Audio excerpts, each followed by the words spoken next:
Hi, everybody. Welcome to Crowdfunding Countdown, where we take a look. No, that's not funny to start. We gotta be funnier.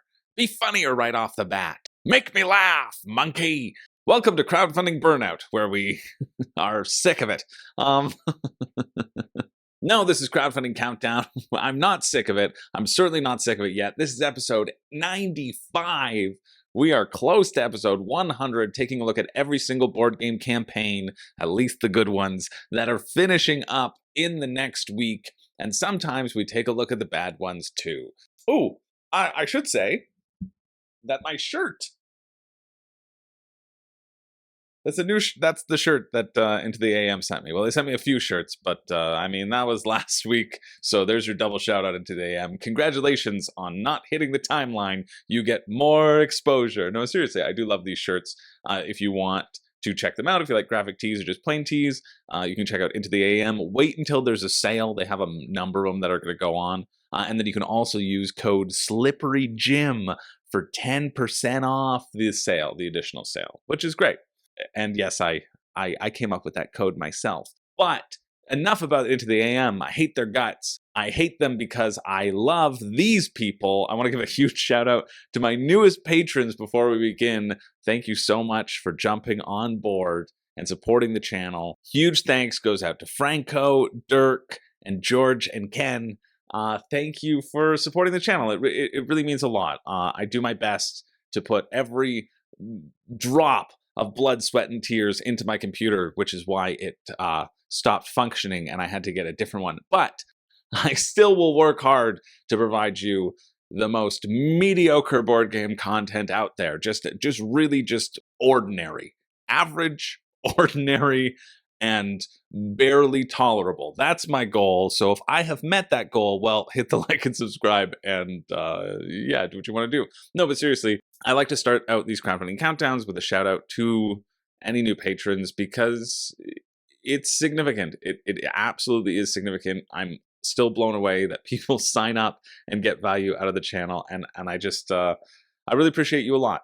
Makes all the long nights worth it. But you know, it's not going to be a long night tonight because we don't really have that strenuous of a week, at least compared to last week. Last week I had like 26 tabs open. This week I only have 13, and I already know 2 of them are jokes. So let's get right into the week and see if the other 11 are also jokes. Starting off with Worldbreakers, the Indigo Sisterhood. Journey with the Indigo Sisterhood. Great name. The first expansion for Worldbreakers. So let's check this out and see what it's like. All right, there's a shot of the table. That's a good image to stop on. So this is going to be your standard 2-player head-to-head card game where you're going to be harnessing some sort of mystical energy and using that to play cards and punch your opponents in the face. Mythium, like Mythia, Mysthia. I don't think those two are related. Develop locations for Mythium and power. That's interesting. Usually, I was expecting it to be kind of a lane battler, but hoping to read the rulebook. Oh yeah, and this is just a new little mini expansion for it, but since I've never heard about it, I hate this new Kickstarter format. Is that a different? This Kickstarter has changed itself. There's a lot of change happening now. Interesting. $25, 34 Canadian. Oh, just to get the Indigo Sisterhood though. For the full collection, it's $80, which I can already tell you, like, it's tough for a very simple card game to cost the same amount as I could pick up Rising Sun or Zombicide in stores, right? It's a tough ask. So it's about 106 Canadian, then plus shipping. Like, I don't see the people who would want it. But let's see if there even is a rule book, because we're still scrolling. Oh, love that there's a group buy, though. That's always exciting. That's a pretty bold title, though. Netrunner Spirit Lives On. That's a good hook. Thank you. Rulebook exists. I mean, it's like almost at the bottom of the page, but at least it's there. You got one up on a couple big campaigns out there. That's nice. This box is a fulfillment of a 30-year-old dream to publish my own card game. Congratulations. I'll try and be nice. Players start with a Worldbreaker and a deck of 30 cards. You get your own special person. The first player to finish around with 10 power wins. Standard mulligan, if you're familiar with 2-player head-to-head card games, generally you get one. you can throw away all the cards in your hand and draw the better ones if you have constructed your deck poorly. So everybody gets 4 actions. You can just gain money. You can gain standing with guilds. You can draw cards. You can play cards. You can attack, or you can develop a location that you control. All of that seems pretty self-explanatory. If you're Yu-Gi-Oh!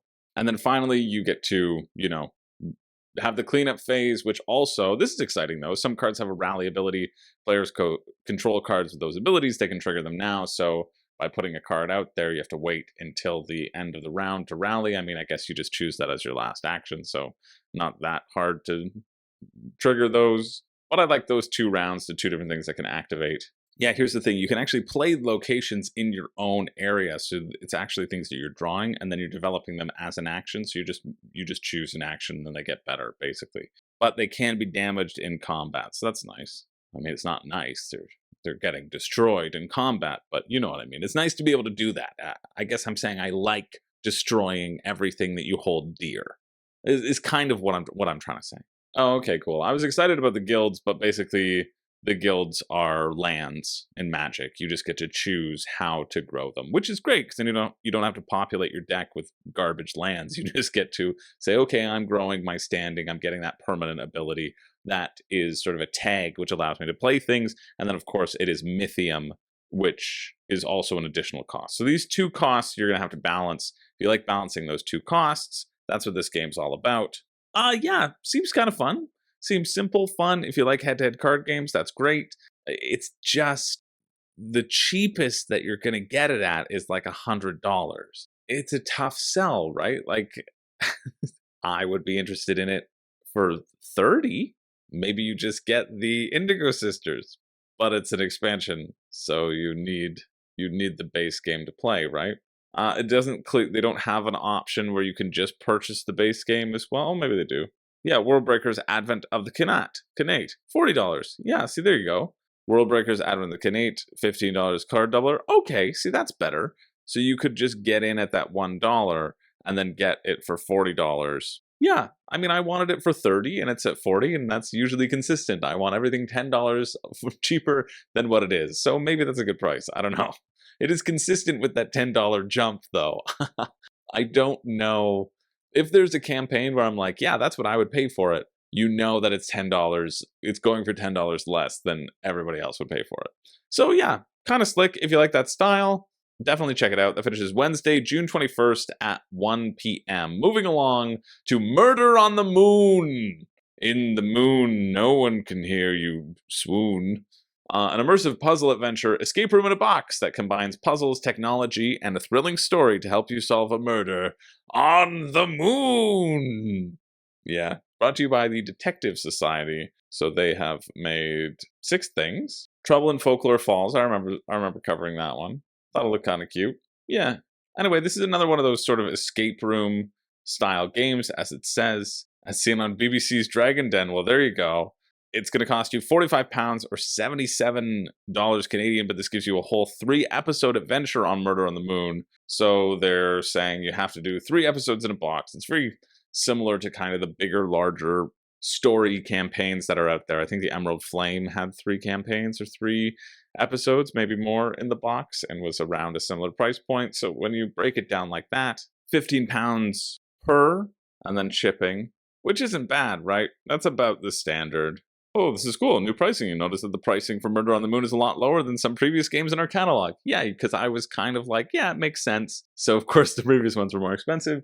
It's been a while since we launched a new core game, and they've been working hard to improve our manufacturing and logistics network. What's more, we hope to order the games in larger quantities than ever before, giving us an economics of scale that we can pass directly on to you. So we're delighted to offer you the same great Detective Society experience for a fraction of the price.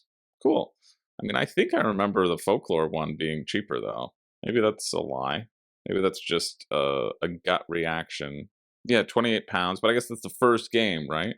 And then the whole season being 95, all 3 episodes. So yeah, I lied to you. As I will often do, because yes, I am the murderer on the moon. I think it would be pretty simple to figure out who killed somebody on the moon, since there's only like 3 members of the crew and then one's dead. I guess you'll have to figure out who the oxygen thief is. UK, £4 shipping. That's great. US and Canada, not great. Europe, not great. But if you're in the UK, and you like escape rooms, potentially pretty reasonable. I like this. I like reasonable things. I like being excited for other people's experiences, even if I have no real interest in them myself. I feel like escape rooms are generally all the same. Like they'll vary in a range of experience, but they're either going to be, well, they're either going to be horrible, or they're going to be like, oh, that was good, or it was pretty good. I've never had like an escape room in a box that's blown my mind wide open in a way that going to a physical escape room does. Because there's something about the physical nature and moving around and interacting in that tactile way that to me is a little bit more satisfying. But if this feels interesting to you, check it out. That finishes Thursday, June 22nd at 6:02 a.m. Moving along to Filler, the storage system for pocket board games. Elevate your gaming experience with a perfectly organized collection created by gamers and designers. And what I really notice about this filler system is that they're showing that in this system is the critically acclaimed game, Ouch, which is the worst game. It's the second worst game. It's probably the second worst game I've ever played in my life because it was made for children. And when I said this on Rado's stream about how it made me want to go stick my hand in a real cactus, I think I made the designer sad. So I'm sorry that I am not a 4-year-old child, nor was 4-year-old Chris ever at such a stage in his life where he would have enjoyed the card game Ouch. But we're not talking about Ouch, and I genuinely forgot about that right now because I couldn't stop looking at it. Let's look at this little filler system. You can see it just slides right in there on the shelf in this picture. That's kind of cool. Probably can just kill the music and we can look at this together if you want. I don't really know if you need to use it to play with. It's nice that you can use the tops as sort of like game organizers. That's a nice multi-purpose, but are you going to pull that on the shelf, off the shelf to, yeah, that's quite nice. But I'm sorry, if this is how you handle your drinks when you're out on the town at a table, I also don't think you need to pack. I mean, like, I understand. I packed 24 games to come to Halifax, but I don't think you need to pack 12 little card games to go have a drink with somebody on a patio. But not a bad idea. Pretty slick design, I feel. I heard that it was expensive, though. One filler system, 51 euros or $74 Canadian. So you're paying like 80 bucks to have this little sleek thing that you can slide off the shelf, open up, have all your little games in there. Me personally, I like the small games. Well, now I have the small games just on a smaller shelf. But I don't know if I would be interested in this because I like seeing my games, right? Like I like if somebody's over, you can say, hey, here are the options. It's the same reason why I haven't taken that sort of Michael's Craft photo case small box game solution that a lot of people take as well. I always think that you're making more space and taking up more room. I think this takes up less room than like that photo box solution. Let's see if I can get a picture of it so you know what I'm talking about. Yeah, this thing right here, right? See, I like how this person's done it and put the name of the games on the outside. I really like that, so you can actually see what's going on. But just looking at the size of these things makes me feel as though it could have been stored more efficiently if you didn't put it in there, right? Either you have it on a small shelf and everybody can see and peruse, which I like. I like being able to say, hey, here's my collection. Is there anything that looks cool? Like, here are the small games, yada, yada. Or you just have them slipped in to the spots where they fit, right? You have a calyx and you can only hold 4 boxes, and then you say, oh shoot, I have a little bit of extra space, and that's where you stack a couple small box games. Like, that's their purpose. But this you can get for 30 bucks, so if that interests you as an alternative, you can check that out. This is a slick system though, and I appreciate that it does fit on a shelf, right? And it does have a system to it, but it also depends on your games being this size as well. And a lot of small box games don't come in a uniform size. And so therefore having a uniform drawer to put them all in won't work. Like, you won't be able to put Jaipur in here. You couldn't put Lost Cities in here. Couldn't put Morels in here. You probably couldn't put Set in here, right? Anything that has that longer box style to it. So Citadels maybe could fit in here, right? The Coup might not even be able to fit in here, because Coup's a little bit longer. And so unless you have these exact games that are all Saboteur 2 deck card box games, so it's very specific for the 2 decks of cards being in there, I don't know. All right, here they're making a play that they can say, hey, you can put 2 tiny epic quests in here and then 4 other games, right? You're just confining everything to this weird space. But I don't know. I see the appeal. I just don't think it's not for me. But apparently it's for a bunch of people. It's raised 128,000 euros, so good on you. Great job, Filler. If that is exciting you beyond belief, that finishes Thursday, June 22nd at 9:57 a.m. Or you can just go to the dollar store and get yourself a drawer for a fridge and then paint it. Or you could do this, So whatever you want to do. Let's move on to Realms of Enchantment, a deck-building tabletop combat game upgraded with a digital platform, offering ongoing RPG campaigns, solo, co-op, or competitive mode. This seems interesting. Small goal. Let's check this out. This is kind of exciting. Honestly, I got distracted in that video hearing that we had somebody the brave, somebody the wise, and then the rest of the people was just their job. It was like, hey, Zara, the stealthy was also in there. And then it was, yeah, the hunter, the illusionist, and the warrior. Oh, I have to be Chris the YouTuber? I want to be Chris the Brave. You can learn it within 10 minutes. Okay, time starts now. Where's the how to play? Here we go. Defeat the challenges and pay attention to staying alive. Some challenges will require critical thinking. I wish this said, and others, the use of pen and paper. In some, you're really gonna have to think. In the other, you're gonna have to take notes. You're gonna have to listen to a 3-hour lecture. And if you don't write down the correct notes, you're gone. You lose the game. I think I'd rather lose the game.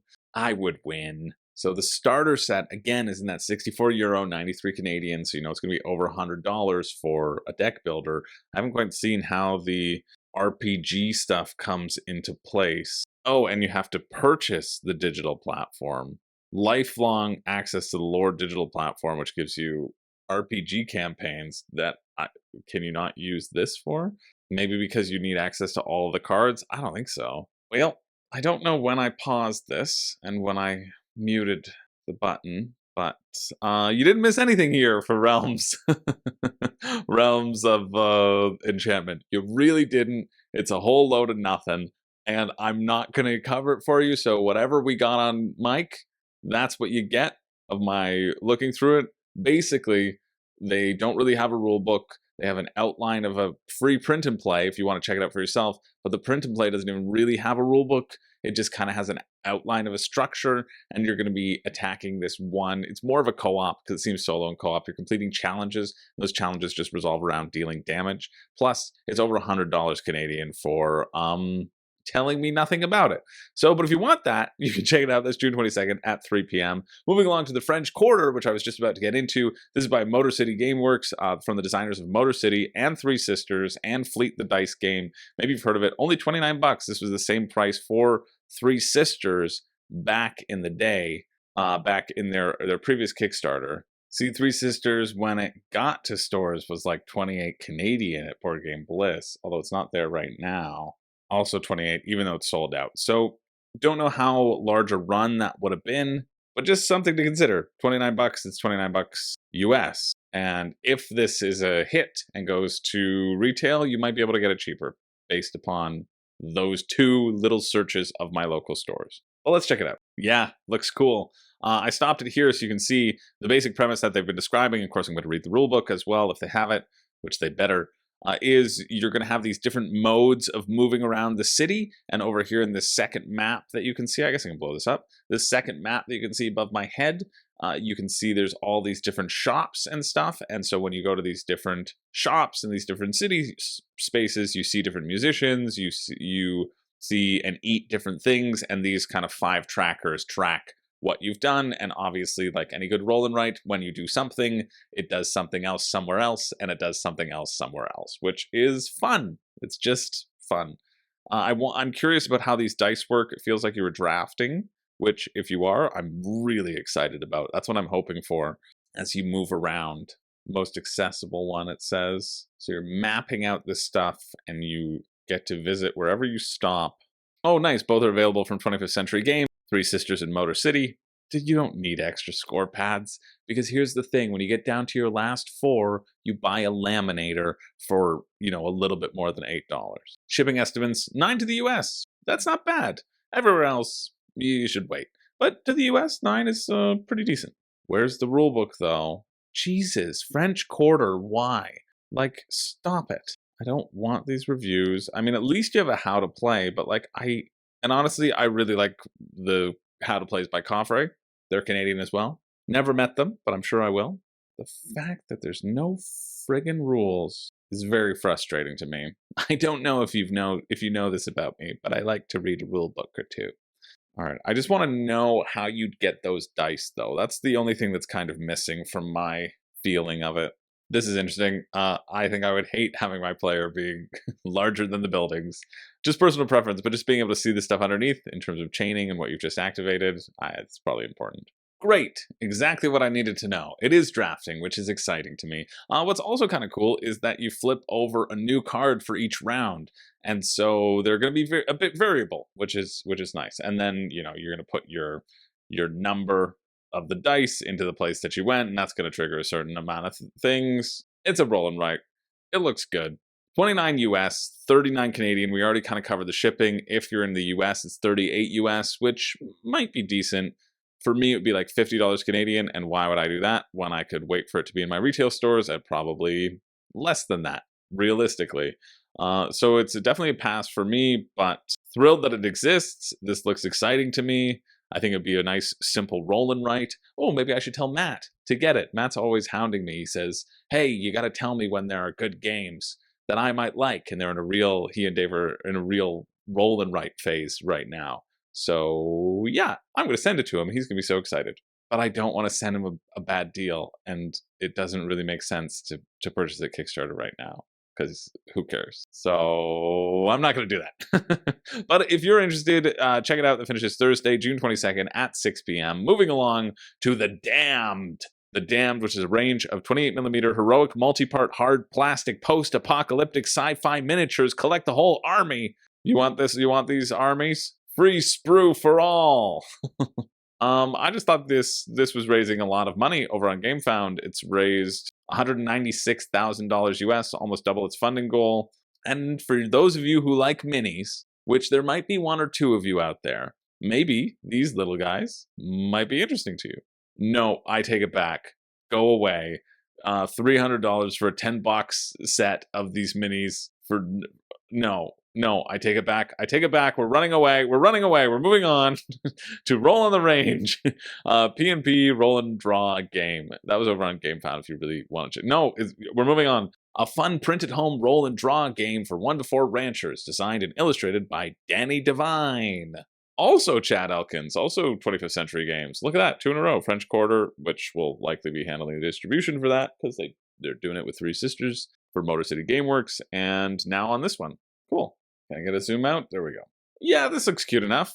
And it's $5. $5 for the print and play for this roll and draw game. I mean, if you don't want to draw all the different farm animals, that's going to be a key part. I can already know that I would be annoyed and frustrated and would just do squares, circles, squiggles, and triangles. But I think that's why they're probably designed that way. Oh, okay, this is kind of neat. So you're going to lay out the cards, and this will be the number of actions that can be out there. And then you put the dice, whatever you rolled, starting from lowest going to highest. And then whatever didn't get dice on it moves to the front so that they are going to be available next time. And whatever you have here, whatever you're choosing from, you can then put that thing in your specific pen. On the sheet, you got to box them all in. You got to get objectives, and then you win. Download the rulebook right at the top of the page. That's how you do it. That's how you friggin' do it, Roll on the Range. Let's hear it for 25th Century Games, baby. You know what can be an exciting adventure? Finding a rulebook in the top quarter of the page. Yeah, that is an exciting adventure. Again, with this drafting, I like that. And you have to draw them next to a fence. You can start at the top or the bottom. And the fence action is going to be huge because you want to pen them in. State Fair also just gives you points. It doesn't seem that exciting. Honestly, like, in terms of complexity, French Quarter seems a lot more dense and interesting, but this is just a print and play, right? It's a simple little print and play for $5. I think the mechanics feel neat. I love that there's a friggin' rulebook for an actual print and play because they're not worried about people taking their idea. Thank friggin' heck. You can get points in a number of ways, but basically you're going to be trying to create these clusters of fences to pen in your animals. Has a little solo variant, but I like, again, that you're fighting for the dice drafting. Yeah, seems neat. Absolutely seems neat. nothing wrong with that. That finishes Friday, June 23rd at 12 a.m., so Thursday night. Moving along to Micro Architects over on GameFound. This one is a micro game. It's a micro game, so I figure it won't be that expensive. Yeah, whew. I was ready for the joke, or I was ready to be surprised. Thank goodness. A little micro game. Let's check it out. If there's a video or not to start us off. There's our zoom out. Yeah, it seems exciting, even though that video told me basically nothing. It said, hey, it's a city builder. City builders are fun, right? This one's small and easy to table. Do you like city builders? Build your amazing city. Look at this table presence. There's going to be a nice city here. So, yeah, you got me. You got me. I like city builders. I do. I like cities. No, I like houses. I like being in houses. I like being in other people's houses at night. I like playing games with other people in their houses while they're asleep. Awake. That was close. Ooh, this one's easy to learn and hard to master too. You know what? I'm going to do something to you right now, and maybe it hasn't happened to you before, in which case, honestly, you should skip ahead about like 45 seconds because it's really bad. But somebody pointed this out as one of their pet peeves to me at a point in time. Not to me personally. I think I just saw it on Facebook thread or something. And it said, easy to learn, hard to master. And I think that's actually a really good descriptor, but now I'm just so aware of how often it gets used that I hate it. Anytime I see it, it gives me pain. It's what I want in a game. It's what you should want in a game. But it's the overusing of that expression that really gets me, and I wish it didn't. I saw easy to learn, fun to master was a better take on that, but now that I've said that, maybe everybody's going to take that and run with it, and then that'll ruin that for me too. Look at that. Campaign's going to end on the 25th, which, oh, this is revolting. They're starting with Monday. No, you start with Sunday. That's why it's a weekend. A weekend, the end of the weeks. They're on the opposite side. Oh, that's just ridiculously annoying to me. You know what? I'm going to assume it ends on Saturday. I'm going to say it ends on Saturday. Then people will have that extra day to get to Sunday. Oh man, that makes me so mad. Is it a European thing? Tell me, my friends in Europe, is this how your calendars look, like some giant abomination, and then you call Monday and Sunday the weekend? Because that's what it would mean. But I like this. Base pledge, €30, 44 Canadian. Plus shipping, it's going to be like $60 for a small box game. Still feels more reasonable when it's in those prices. Here we go. Finally, no, it's just going to show me, pick the best building for rebuilding, yeah. And meet their requirements, construct landmarks, yeah. Fill a whole block and get a boat. 2 boats give you a service. Okay, what do? Score for goals, services, and landmarks. So the service, you get a service. Where is it? Where's your rules? Thank you. Halfway down the page. But GameFound, no, it doesn't. You failed the GameFound tab test, which should have rules in it if you're on GameFound. That should just be a requirement. So there's going to be 3 rounds. And at the end of each round, you're going to have a different scoring orientation. I like that, so you can plan ahead if you're losing out on one. That's what I like in cartographers, that you can really think ahead in terms of how you're going to score things. Yeah, there's no setup section in this. There's just a picture. There's no actual setup section. Okay, good. I mean, it's prototype, but let's assume this is you setting up. And you get to deal out 3, right? This is relevant to me because I'm interested about these landmarks, because whenever you get a landmark, you get certain requirements, so there's a kind of a rush to build those landmarks. There's a rush to claim these services as you fill up a block and get a boat, and then 2 boats get you a service, remember? And you can push that boat right into that service, or have the boat bring the service to you. Not quite sure. The boat is the service. The boat is servicing those individuals in the houses. You get a nice big boat to service your block. Something along there. I like this. You get more actions as the game goes on. I always like games that do that. Feels like a real ramp. You feel, oh, I can't do anything at the beginning. And then the game's like, yes, you can. Oh, there's the setup. Okay, thank goodness. I just missed it as I was scrolling through. Oh, this is cool. And the actions are kind of bonus actions that you can take. So you must take a building from the first top non-empty row on the blueprint card, which is place them in rows below the architect board. So there are rows here. Those are rows, I guess. You can see there are rows, yeah. So you have to take them, you take a building, and you get to potentially perform actions. Cool, okay. And these action tokens are really just to change the construction of your city, which is cool in terms of hitting those goals every round, right? Being able to switch up your city so that it hits the most goals. That's intriguing to me. That's really intriguing. Yeah, I like that a lot. So you're basically just drafting the buildings, you're putting them into spots, and you're trying to fill up blocks so you get those boats, so you can get services, so you can figure out your scoring conditions while also pursuing the scoring conditions up top and then triggering more scoring conditions as well. Oh, and I guess you only have to draw the amount of landmark tiles based around the number of... No, maybe not. I lied to you again. These are the rows. These are the building plans, so you have to take from the top rows first, then the second row, then the third row. And that's based upon the number of players. Yeah, discard the remaining requirement tiles and replace with as many new requirement tiles as there are landmarks in both the first row of the building plans and in the backup plans area. Cool. So it is based upon the number of landmarks that you pull. Great. That's what I wanted to know. And you told me it. Good job, rulebook. Good job. There's also a big solo section here. Half the rulebook is solo and then describing the goal tiles. Great. I'm quite pleased with this. What's shipping? Am I going to be less pleased? Poland is good. €5 for shipping. That's great. That is covered. Already included in the pledge because they're based out of Poland, probably. Somebody got really mad at me in my last video saying when I said for Stalker, if you were mad that companies, put VAT in, well, in Stalker, they took the VAT out. So you don't have to pay VAT. You don't have to subsidize the VAT. Stop with the subsidizing. They got very mad and said that everything I say has no value. And so to that person, I'd like to say that you're a very smart, well-rounded person. But yeah, that finishes on the 25th at 5 p.m. Shipping to Canada is not great, right? €15, so it's like €45. 60-ish bucks. Probably not for me, but I think that whoever gets it will enjoy it. I'm happy it's raised money. I think it looks quite nice. Kind of slick, very simple, would play quickly. So good job, Micro Architects. Good job. Moving along, let's move on to the Third Crusade and Kartini, From Darkness to Light. Two unique games that bring history to life through battles in the Holy Land and education in Indonesia's struggle for freedom. Intrigued? I'm intrigued enough. I mean, Third Crusade did say 120 to 180 minutes in the video. More intrigued by Kartini, as Indonesia struggles for independence in the early 1900s.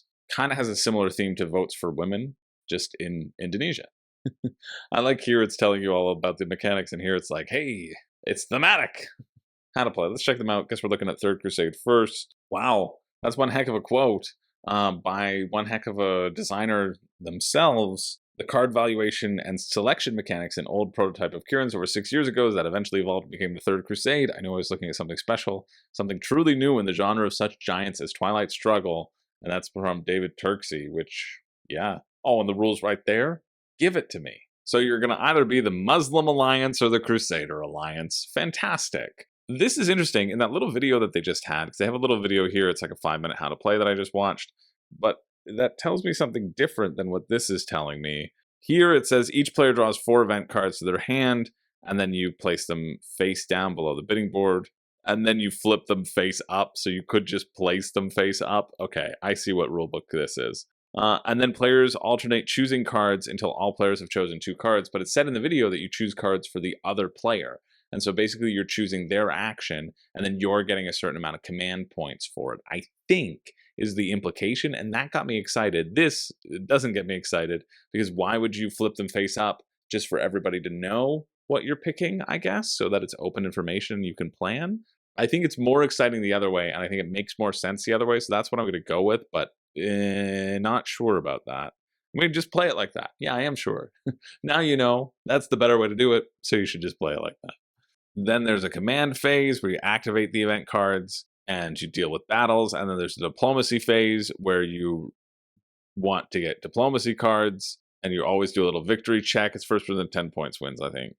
It's also very sort of Stratego-like. This is the other sort of thing that might pique your interest in terms of see the structure of these circles. That's because you're hiding what your fleets are from the other player, I believe. This is also definitely a 2-player game, because if it's not a 2-player game, you're playing on teams, so it's kind of like War of the Ring or Rebellion. It's a 2-player game. Yeah, this here is the diplomacy board that you can kind of see, and you're going to go up the track and then get these little tokens, which can then permanently alter the board, right? You're adding it to your different strongholds and different defenses. That seems kind of interesting. Again, at least that's what it looks like, but it looks like there's more things here, so maybe I'm mistaken in that as well. This is disappointing because what this shows, right, if you look at their video, oh, it's not in this video, it might be in the main video. Yeah, here in the main video, you can see how there are these banners, right, and then you can see information on your banners and see how all this sort of stuff is different, these kind of tactics that you're implementing. So maybe these are the cards. Maybe you take the cards and you bend them and you put them into little bendy things. I don't know. I guess we'll keep reading. Yeah, these are the advanced orders, and you place them alongside the player, and you take the basic orders and you place them inside the order box. So you have a bunch of different orders. These are not necessarily your units then, they're the special things that you can do on your turn. Okay, here we go. Here's where you activate the orders. In the planning phase, in the initiative order, players, you select one order from behind their screen and you place it onto an available order section of a region, and you have to play it in your own board as well. Again, if you're allied, you can't put double, aka it's a 2-player game. And it can't be moved until it's activated during the command phase. Right? So we have the strategy phase where we choose our action cards. With the planning phase, we put down our orders. Then we do the command phase where we activate the action cards that we did. So having a little bit information of what the other player has, you can then put orders to potentially counteract whatever they're going to do. And then you have that sort of back and forth, which I like. I think we haven't seen, or at least I haven't seen, a lot of this sort of Stratego-like hidden fog of war style, hidden information in like a head-to-head war skirmish battle. I mean, I'm sure it's out there, but I haven't seen it for a long time. And I say a long time because I legitimately haven't seen it since Stratego. So that's kind of neat. And then you're activating these different phases and the battles, and then going towards the diplomacy section. I think that should give you enough to give you a little taster on if Third Crusade is something worth looking into. It's going to be 79 euros, $115 Canadian. So expensive, right? But if that really gets you excited, I don't know, it seems all right. I'm a bit tired and honestly didn't want to continue reading through the rulebook, so I guess it can't be that good. But also, it's not necessarily like my style of game, right? I've gotten enough to know that it seems good for the people who it's targeting, and I'm not those people. Kartini, let's check it out. I feel like Kartini is more my speed. Okay, cool. So it's kind of worker placement. It's played over 3 rounds. It's got 3 phases. You take an action. When everybody's passed, you go on to the sort of cleanup phase. You do it all again. You can turn your students into politicians, fighters, or teachers. The only 3... Oh, and patrons. There you go. The only 4 category of people. Politician, fighter, teacher, patron. Oh, I guess I'm a teacher. I hope I'm a teacher. Seems I'm probably closer to a politician. Oh, no. I hope I'm a teacher. You're trying to graduate as many students possible, so you have to get a pupil. You have to match up the color of the card, and you have to have enough books to get them forward.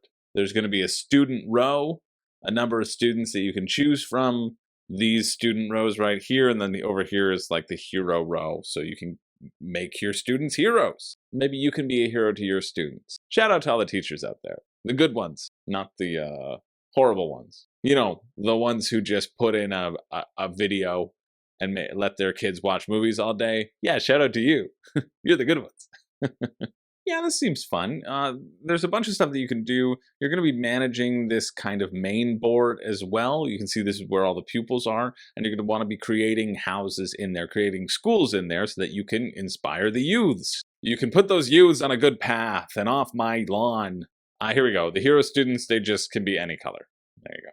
This is interesting to me. You don't often see the ability to trade with other players in sort of worker placement, that kind of strategic area, and if you're in the same spot, you can make a trade. I don't feel like you would be able to make that trade, but I'm curious. That's kind of something that I'd flag, right, as a potential of bartering. I don't feel like it's going to come up that much, but just the fact that it's in the rules is kind of cool, which means that you have the option to get things that other people want and then trade them and extort them, and so it's a little bit more interactive than another potential worker placement game. But yeah, then it just talks about the graduation sequence, and you can choose the occupation, which will do different things. So basically, you've got to go through this mini worker placement game where you're getting schools and you're graduating students and you're getting books. And then once you have access to those abilities, like the fighter, the politician, the teacher, the patron, etc., you can expand across and do more things and kind of ramp up your engine. And so you're choosing how you want to graduate them and the different, oh, hey buddy, you okay? You all right? Artie's here. Artie doesn't want anyone to graduate. Are you okay? Hi. Artie needs to get out of my way so I can go pick up the pizza I just ordered because we're almost on our last campaign. Yeah. Also seems intriguing to me. I want to know how much. It's 59 euros, so 86 Canadian, and then I really want to know shipping is what I want to know. Love that all the how to play stuff is at the top of the page, though. You get huge marks for that, and it shows. It shows that both of them are pretty solid games. I don't know if I'd pull the trigger on them with that price. The first one for Crusade the theme doesn't really interest me. The gameplay doesn't really interest me because I'm not like a fan of those mechanics, right? Or that style of games. Plus, with the shipping to US and Canada, not that great, but it's good if for both games. I like that you can get, again, discounted shipping because they're bundling these two things together. Yeah, I don't mind that. I think both kind of look solid and are worth looking into for sure if they piqued any of your interest. So if you're interested in that, that finishes Monday, June 26th at 11 a.m. Moving along to our last thing, build the kingdom from scratch in this roll and write game. Gather resources to construct buildings in this print and play board game. Let's check it out, the Royal Builders. It's going to be €3, $5 Canadian. Printed home roll and write. You take the job of constructing buildings in a kingdom given to you by the crown. There's probably not going to be any rulebook here, but you construct new buildings. Each time you construct something, you may gain points. There are clearly these 3 tracks over here that you're going to be crossing off.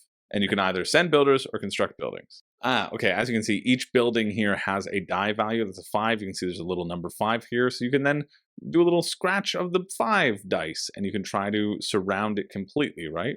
Or they act as options. I lied to you.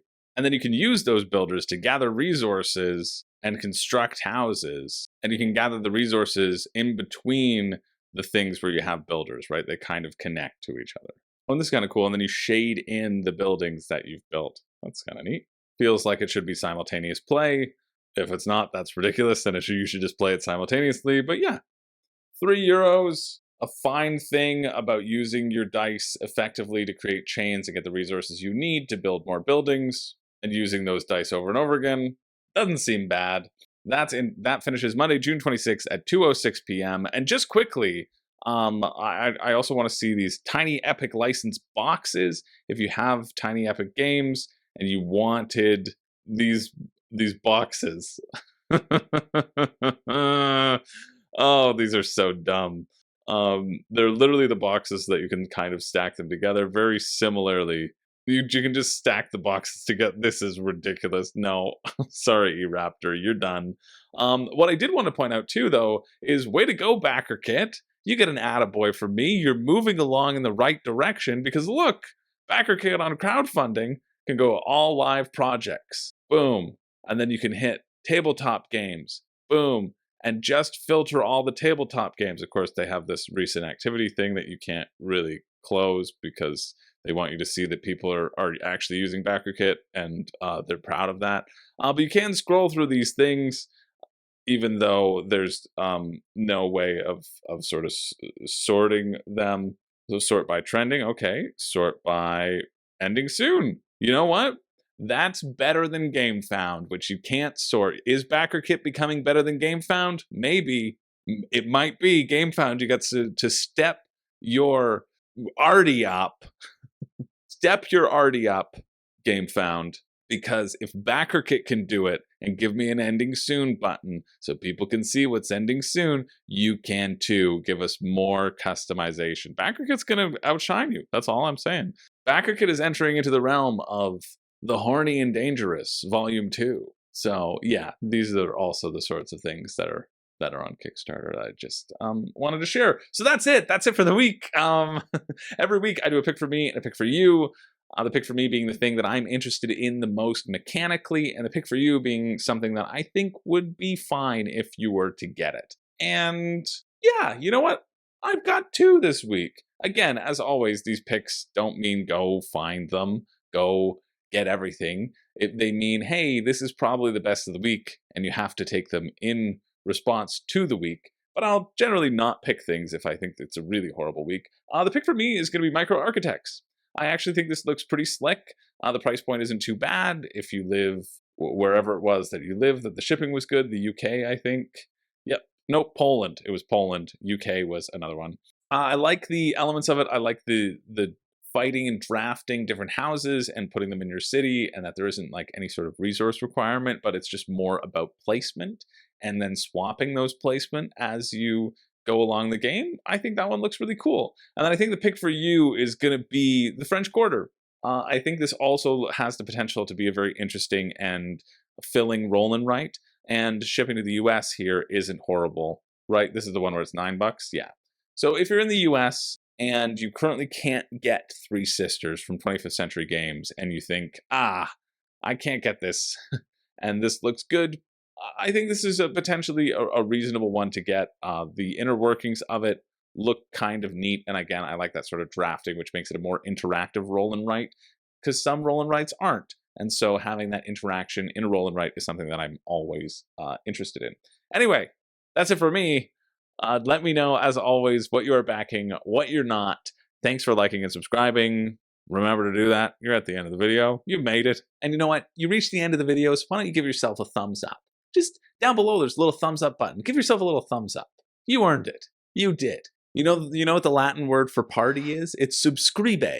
And so I think there's a little button down there that says subscribe. If you want to throw yourself a little party, just, throw yourself a little party. Subscribe. Thanks for watching. I'm going to go pick up this pizza. My food is ready to collect. Pizza Hut has, I think, improved their stuffed crust pizza. Little Caesars is still better, but Pizza Hut is around the corner from where I'm living. A little bit further than Wendy's. Yes, I'm living my dream over here in Halifax. Thanks for being here. My name's Chris George. I don't have a catchphrase, but I do have an empty stomach and a very short window that Renee is going to remain awake. So I'm going to go spend a few minutes with her, and then I'll get back to working. Bye.